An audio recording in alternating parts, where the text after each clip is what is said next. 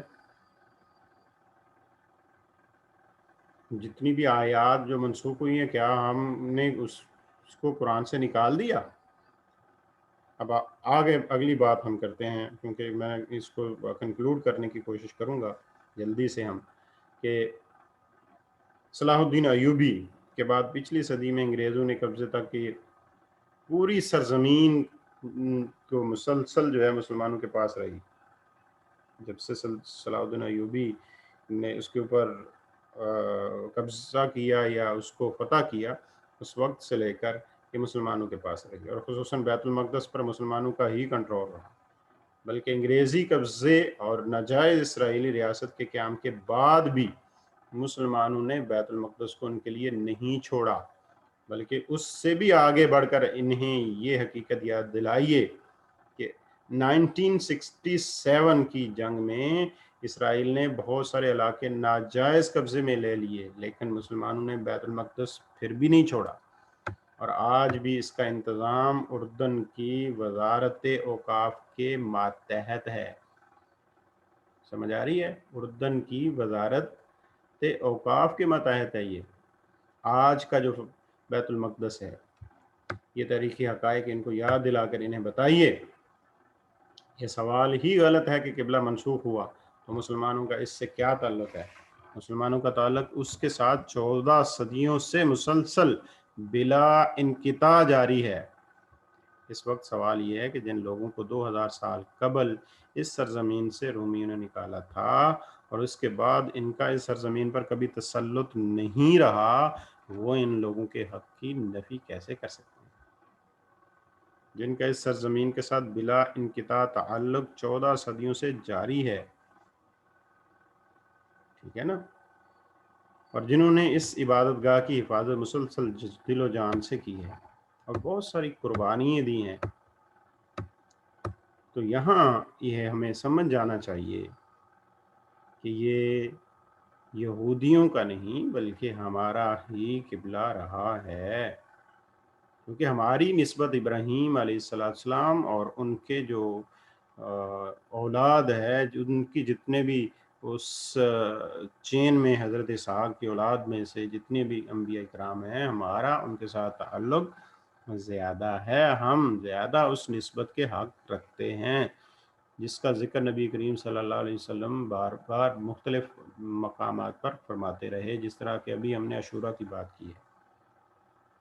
یہ سرزمین اللہ نے یہود کے لیے، یہ جو ہے نا، اب اس موڑ پر یہ نقطہ اٹھایا جاتا ہے کہ یہ زمین تو جو ہے نا اللہ نے یہود کے لیے لکھ دی ہے اور ان کو میراث میں دے دی، اور اس وجہ سے مسلمانوں کو چاہیے کہ یہود کو ان کا حق دے دیں۔ اس رائے کا بے بنیاد ہونا تو بالکل ہی واضح ہے، لیکن تھوڑی سی تفصیل ہم اگلی جو بات آ رہی ہے، اگلا پوائنٹ آ رہا ہے، اس میں ہم کرتے ہیں۔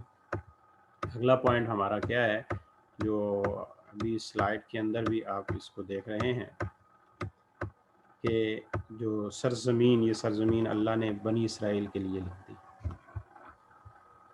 جو یہ مکالمہ ایک چلتا ہے نا، یہ سرزمین تو بنی اسرائیل کی ہے، جو فلسطینی سرزمین ہے تو یہ بنی اسرائیل کی ہے، تو جب بنی اسرائیل کی ہے تو آج جو یہودی ہیں وہ بنی اسرائیل میں سے ہیں، تو انہیں کا حق ہے، ان مسلمان کیوں لڑتے بڑھتے ہیں؟ یہ جو پوائنٹ نمبر ہم نے 4 ڈسکس کرنا ہے ابھی، تو اس میں مغالطے کی میرے خیال میں آپ لوگوں کو سمجھ آ گئی ہوگی، یہاں تک کہ وہ بہت ساری نصوص سے بھی استدلال کرتے ہیں جن سے معلوم ہوتا ہے کہ اللہ نے بنی اسرائیل کو اس سرزمین میں آباد ہونے کا حکم دیا تھا۔ بعض نے تو اس سے بھی آگے بڑھ کر بنی اسرائیل کے لیے حق کے تولیت کا مقدمہ قائم کیا، اور بعض نے اپنی شکست خوردہ ذہنیت سے مجبور ہو کر یہ کہنا شروع کر دیا کہ صدیوں بعد یہود کا اس سرزمین پر غاصبانہ تسلط ایک خدائی فیصلہ ہے۔ جب وہاں پہ یہودی آ گئے ہیں تو یہ تو اللہ کا امر ہے، امر ربی ہے، اس میں کیا ہے؟ کوئی بھی کام اللہ کے حکم کے بغیر نہیں ہوتا۔ تو جب یہودی آ گئے ہیں وہاں پہ، اسرائیل والے یہودی وہاں پہ آ گئے ہیں، تسلط ان کا موجود ہے، تو یہ تو امر ربی ہے، ہو کر رہنا تھا، ہو گیا بس، اب چھوڑ دیں۔ مسلمان کیوں وہاں پہ کر رہے ہیں جس کی مخالفت مسلمانوں کو نہیں کرنی چاہیے؟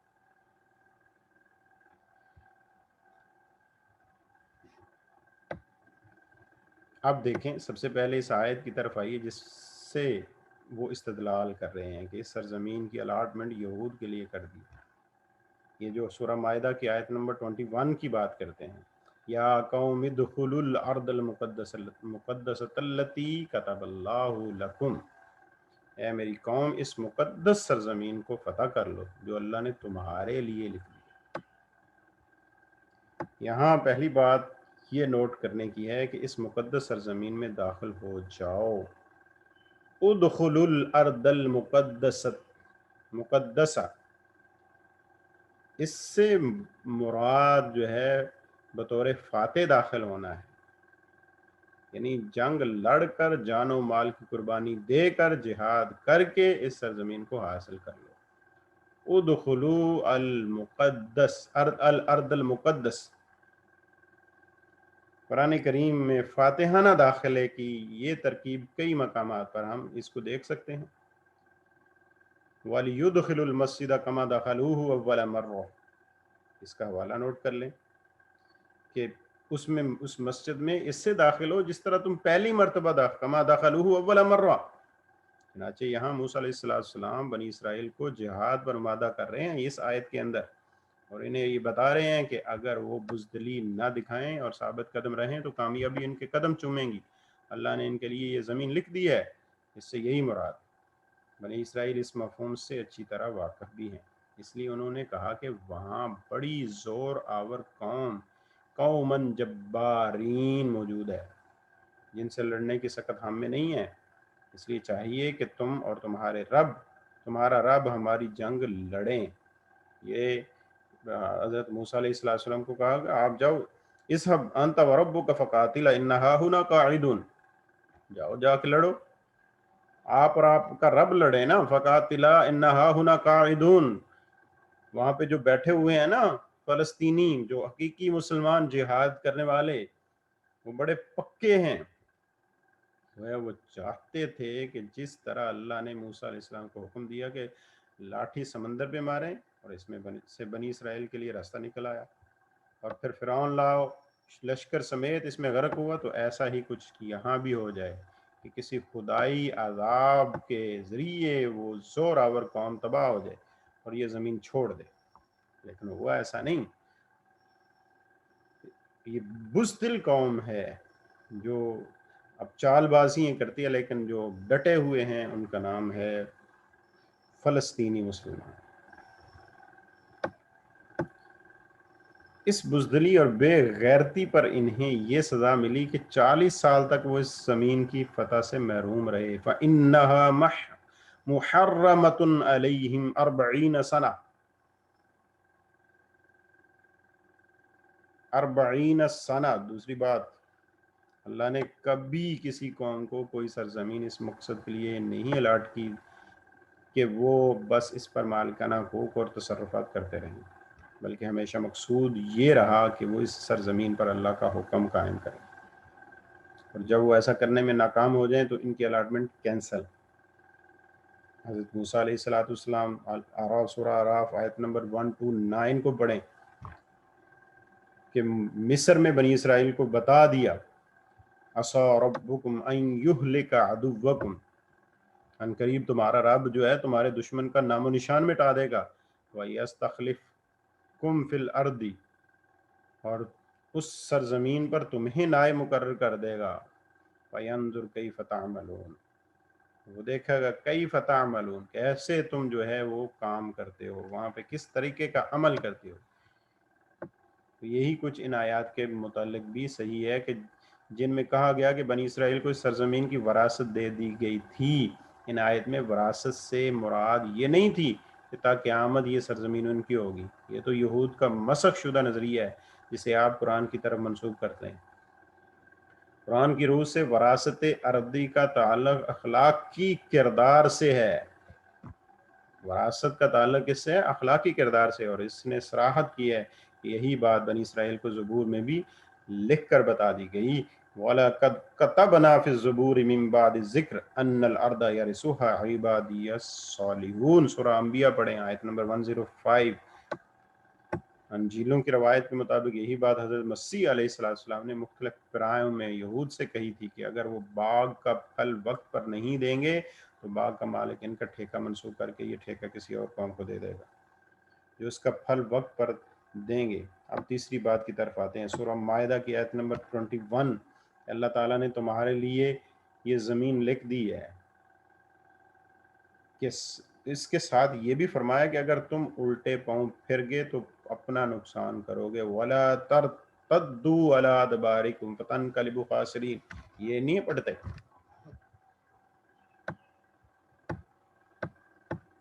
چوتھی بات یہ ہے کہ اس آیت میں ہرگز یہ نہیں کہا گیا کہ یہ زمین بنی اسرائیل کے لیے تا قیامت لکھ دی گئی. اس کے الاٹمنٹ جو ہے تا قیامت ان کے لیے نہیں، لیکن دوسرے مقام پر باقاعدہ تصریح کی کہ بنی اسرائیل کی مسلسل عہد شکنی اور فساد کے سبب اللہ نے اعلان کیا ہے کہ وہ وقفے وقفے سے ان پر ایسے لوگوں کو مسلط کرتا رہے گا جو ان کو سخت سزائیں دیں گی، اور یہ سلسلہ قیامت تک جاری رہے گا. سورہ اعراف کو آیت نمبر 67 کو پڑھیں. وَإِذْ تَعَذَّنَ رَبُّكَ لَيَبْعَثَنَّ عَلَيْهِمْ إِلَى يَوْمِ الْقِيَامَةِ مَن يَسُومُهُمْ سُوءَ الْعَذَابِ. إِلَى يَوْمِ الْقِيَامَةِ کو دیکھیں ذرا، اس سے کیا مراد ہے؟ یہ سلسلہ قیامت تک بلا انقطاع جاری رہے گا. ٹھیک ہے نا. درمیان میں وقفوں کا امکان اس آیت نے دیا ہے. جو اگلی آیت ابھی میں پڑھنے لگا ہوں، ان ربک لسریع العقاب وانہ لغفور الرحیم. تمہارا رب جلد سزا دینے والا ہے، سو اس کی پکڑ سے غافل نہ ہو، یقیناً وہ غفور الرحیم ہے. اب اگر توبہ کر کے لوٹ آؤ گے تو وہ تمہاری توبہ کر لے گا، وہ قبول کر لے گا. اسی توبہ کے منادی کے لیے تو انبیاء کا سلسلہ ان کے اوپر جاری رہا، اور آخر تک حضرت یحییٰ علیہ السلام، حضرت عیسیٰ علیہ السلام نے ان پر محنت کی، جیسا کہ انجیلوں کی گواہی موجود ہے. لیکن جب انہوں نے کان نہیں دھرا تو ان پر رومیوں کا تسلط مسلط ہو گیا. پھر رومی آگے. قرآن کریم نے سنا بنی اسرائیل میں یہی حقیقت ان الفاظ میں بیان کیا ہے کہ انبیاء نے بنی اسرائیل کو بتا دیا تھا کہ وہ اس سرزمین میں 2 دفعہ بڑا فساد کریں گے، اور دونوں دفعہ اللہ نے انہیں سخت عذاب دیا. لَتُفْسَدُنَّ فِي الْأَرْضِ مَرَّتَيْنِ وَلَتَعْلُنَّ عُلُوًّا كَبِيرًا. ٹھیک ہے نا. پھر اگر اگلی سورہ بنی اسرائیل کی آیت نمبر 7 کو دیکھیں. ان احسنتم احسنتم لانفسکم وان اسأتم فلہا. اگر تم اچھا کیا، اگر تم نے اچھا کیا تو اپنے ساتھ اچھا کیا، اور برا کیا تو اپنے ساتھ برا کیا. ان اسأتم فلہا. اسی طرح آگے قرآن کریم کی دعوت توبہ ان کے سامنے رکھ کر ان سے کہا کہ اب بھی موقع ہے، اگر تم اپنے رب کی رحمت چاہتے ہو تو اس کی طرف لوٹ آؤ، ورنہ وہی فساد کی روش اختیار کرو گے تو اسی طرح کی سزا ملے گی. عسیٰ ربکم ان یرحمکم وان عدتم عدنا. یہ بھی آیت اس سے اگلی جس میں جو ہے چنانچہ ایک تو اس سرزمین کی الاٹمنٹ اب یہ کلیئر ہوگی، ایک مقررہ مدت تک کے لیے تھی تا قیامت نہیں تھی، اور دوسرے وہ الاٹمنٹ جس شرط کے ساتھ مشروط تھی اس شرط کی خلاف ورزی کی گئی تو وہ الاٹمنٹ کینسل ہوگی. جب شرط ہی نہیں رہی تو جس کے ساتھ مشروط کی گئی تھی وہ مشروط والی چیز کیسے ہو سکتی ہے ان کی. وہ سرزمین ان سے لے کر اور لوگوں کو الاٹ کی گئی. اب یہ سابقہ الاٹمنٹ کے کاغذات دکھا کر اس سرزمین پر اپنا حق نہیں جتا سکتے. کلیئر ہوگی بات. اب ہم اگلے پوائنٹ کی طرف آ رہے ہیں. یہ الاٹمنٹ والی بات ہم نے کلیئر کر لی. معالطہ نمبر 5 کو دیکھتے ہیں، جس میں ہم عبادت کا حق تو یہودیوں کو بھی ہے نا. اب باقی باتیں تو اب ہو گئیں، تو اب تو یہ جو جہاں پہ مسلمان آپ قبضہ کر کے بیٹھے ہوئے ہیں، تو آپ یہاں عبادت ہے نا، تو عبادت تو اللہ کی کرنی ہے، تو یہاں پہ یہودی بھی آ کے عبادت کر لیں تو اس میں تو کوئی حرج نہیں ہے، ٹھیک ہے نا، عبادت تو رب کی ہے، تو جب رب کی عبادت ہے تو اس میں کیا حرج ہے کہ وہ یہودی بھی عبادت کر لیں؟ یہ ایک مغالطہ جو ہے، یہ عام سادہ لوگ ذہنوں کو خراب کرنے کی کوشش ہے۔ جب یہ بات واضح کر دی جائے کہ یہود کو اس سرزمین پر تا قیامت الاٹمنٹ نہیں دی گئی، تو مغالطہ پیش کرنے والے اس کے بعد ذرا نیچے آ کر یہ اعتراض وارد کرتے ہیں کہ یہاں یہود کو بھی عبادت کا حق حاصل ہونا چاہیے، ٹھیک ہے نا۔ اب یہ اصل میں تھوڑا سا غور کیا جائے نا تو یہ خلط مبحث ہے، ورنہ یہ معترضین جانتے ہیں کہ کسی مقام پر عبادت کی اجازت اور اس مقام پر غلبہ و تسلط کا حق دو الگ امور ہیں۔ عبادت کرنا الگ چیز ہے اور اس پر تسلط جما دینا الگ چیز ہے۔ اس طرح وہ یہ بھی اچھی طرح جانتے ہیں کہ حضرت عمر رضی اللہ تعالیٰ نے بیت المقدس کا کنٹرول لینے کے بعد مخصوص مقامات پر نصارہ کو بھی عبادت جاری رکھنے کا حکم دیا تھا۔ ان دونوں باتوں کی تھوڑی وضاحت ضروری ہے، آئیے ذرا ہم اس کی وضاحت کی طرف چلتے ہیں۔ معلوم میں حقیقت ہے قرآن کریم نے مشرکین کو مسجد حرام کے کنٹرول اور انتظام سے محروم کر دیا۔ ما کان للمشرکین ان یعمروا مساجد اللہ شاہدین علی انفسہم بالکفر، سورہ توبہ کی آیت نمبر 17۔ اس حکم کا اولین اطلاق مسجد حرام پر کیا گیا، لیکن اس آیت میں مساجد اللہ ہے، مساجد، مسجد نہیں ہے، مساجد ہے۔ مساجد اللہ کی ترکیب بڑی معنی خیز ہے، چنانچہ اس آیت اور دیگر نصوص کی بنا پر فقہا نے تمام مساجد کے لیے اس حکم کو تسلیم کیا ہے۔ مساجد اللہ جمع ہے، اس میں ساری مسجدیں آ رہی ہیں۔ پھر یہ بھی معلوم ہو جاتا ہے کہ سورہ توبہ میں ہی اللہ تعالیٰ نے مسجد حرام میں مشرکین کے داخلے کی ممانعت کی ہے۔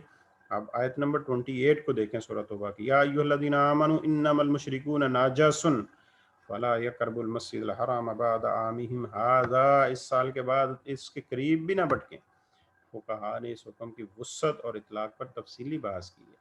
ہم جانتے ہیں حنفی فقہا نے یہ موقف اختیار کیا ہے کہ مشرکین سمیت سب غیر مسلم کسی بھی مسجد میں، یہاں تک کہ مسجد نبوی، مسجد حرام میں بھی آ سکتے ہیں، بشرطے کہ کنٹرول اور تسلط مسلمانوں کا رہے اور غیر مسلموں کا آنا غلبے اور فتح کی صورت میں نہ ہو۔ یہ فقہائے حنفی کی بات کر رہا ہوں۔ چنانچہ مسجد اقصی کے کسی حصے میں یہود کو عبادت کی اجازت دینے سے مسلمانوں کو شرعاً کوئی مسئلہ نہیں ہے، البتہ مسجد اقصی پر یہود و نصارہ یا کسی اور غیر مسلم گروہ کا تسلط اور قبضہ مسلمانوں کے لیے ناقابل قبول ہے۔ یہیں اس سوال کو بھی لے لیتے ہیں کہ مسجد اقصی سے مراد کیا مسجد عمر ہے یا قبۃ الصخرہ ہے یا اور مقام ہے؟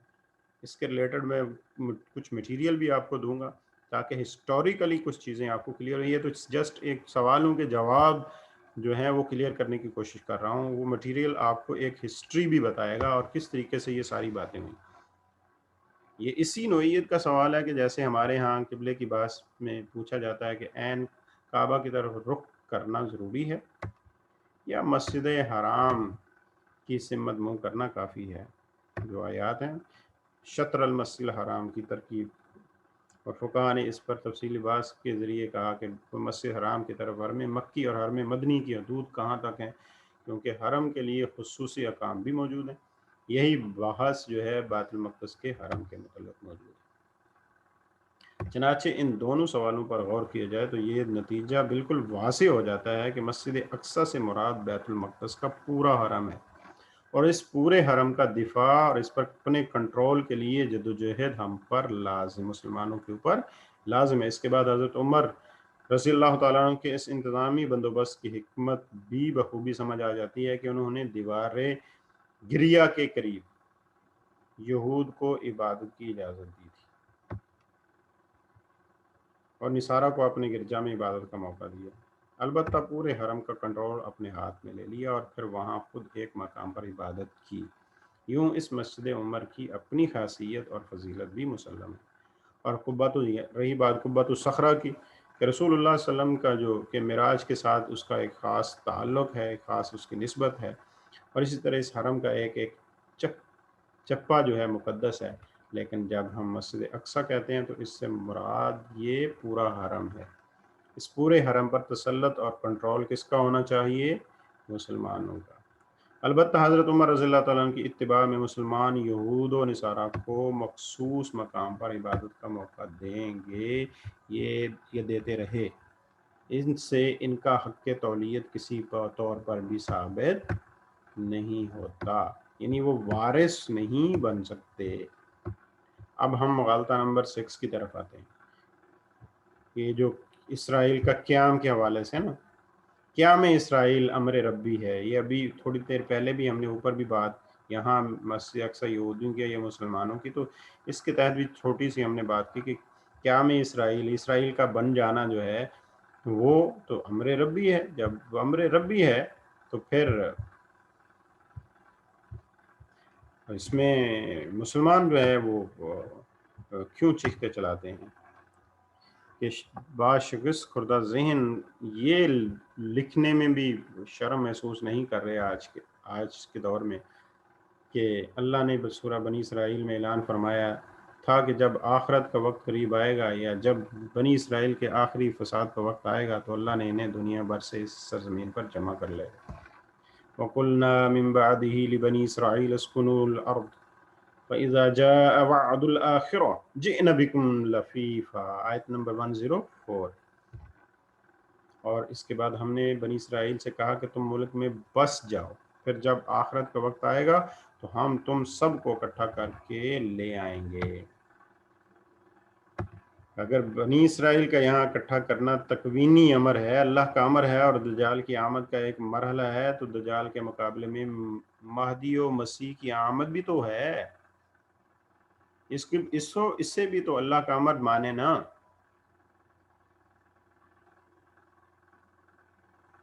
اب آپ خود ہی اپنا فیصلہ کر لیں جو یہ کہنا چاہ رہے ہیں کہ یہ تو امر ربی ہے کہ یہ سارے یہاں پہ اکٹھے ہوں گے. اس بات کو آپ مان رہے ہیں کہ سارے یہاں پہ اکٹھے ہوں گے. جب وہ سارے یہودی اکٹھے ہوں گے یہ بھی کہا گیا ہے، اور یہ بھی کہا گیا کہ دجال انہی میں سے آئے گا. اب دوسری طرف حضرت امام مہدی اور حضرت عیسیٰ علیہ السلام کا نزول یہ بھی تو امر ربی ہے. اب آپ اپنے آپ کو کس جگہ پہ سٹینڈ کر رہے ہیں؟ اب آپ خود ہی دیکھ لیں، دجالی صف میں کھڑے ہیں یا امام مہدی اور حضرت عیسیٰ علیہ السلام کے اتباع والے لوگوں کے ساتھ کھڑے. اب اس کی آیت کی تعویل، اس سے مراد سرزمین فلسطین میں یہود کا اکٹھا کرنا ہے، یقینی ہے کہ نہیں ہے؟ اس کے اندر تعویل موجود ہے. بہت سارے اقوال اس میں موجود ہیں. جیسے اس سے مراد بروز قیامت میدان حشر میں اکٹھا کرنا ہے. اس سے مراد میدان حشر میں اکٹھا کرنا مراد ہے. ایک تعویل اس کی یہ بھی ہے. تاہم اگر یہی تعویل مراد لی جائے کہ آخری فساد سے قبل یہود کو اس سرزمین میں ایک دفعہ پھر اکٹھا کیا جائے گا، تو اس سے یہ کیسے معلوم ہوگا کہ ان کے یہاں اکٹھے ہونے کی مزاحمت کرنا یا انہیں یہاں غلبہ پانے سے روکنے کی کوشش کرنا شرعی لحاظ سے ناجائز یا نامناسب ہے؟ اللہ کے تکوینی فیصلے اس کے علم میں ہیں، ہم تو اس کے شرعی احکام کے پابند ہیں. شریعت کو دیکھنا ہے ہم نے. شرعی طور پر ہم پر لازم ہے کہ جیسا کہ پیچھے واضح کیا گیا ہے کہ مسجد اقصیٰ پر غیر مسلموں کا تسلط نہ ہونے دیں. شریعت تو یہ کہتی ہے، اور اس کی حفاظت کے لیے تن من دھن کی قربانی دیں. اسی طرح شرعی طور پر ہم پر لازم ہے کہ مسلمان کی جان و مال، ان کی سرزمین اور ان کے وسائل کا دفاع کریں.